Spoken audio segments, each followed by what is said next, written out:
Have you ever been typing away in your Word document and you need to find a word? It's on the tip of your tongue. You just can't come up with it. Or perhaps you're using the same word over and over in your document and you need to find some synonyms. Well, there's another proofing tool in Word 2019 called the thesaurus that's going to help you with that. Let's explore it now with our Tech Connect document 0803 if you're catching up. We'll scroll down to the bottom of page 1. Check out the first sentence about the Give-a-thon in Denver, Colorado, likening it to the hubbub of activity to a typical frenzied day on Wall Street. How about the word hubbub? Maybe there's a better word, a more professional word.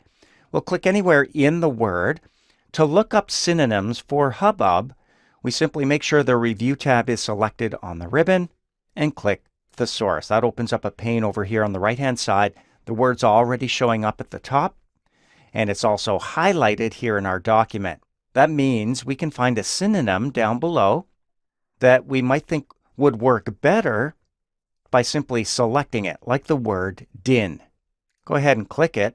That opens up the word din to show synonyms for that word, including hubbub. Well, I'm thinking maybe if we just go back and use the word din as opposed to looking up other words, click the drop-down arrow and insert it. Notice it replaces the word hubbub with the word din. Let's try that one more time.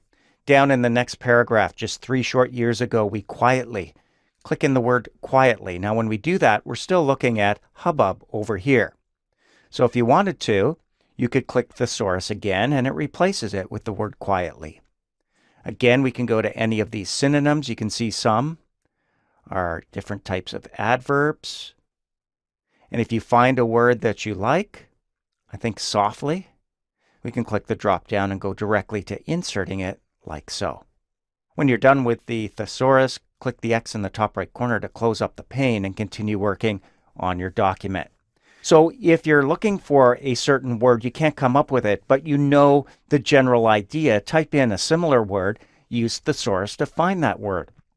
Or again, if you're using the same word over and over throughout a document, that can become a little monotonous. You might want to look up other words that mean the same thing to create some variety in your documents using thesaurus.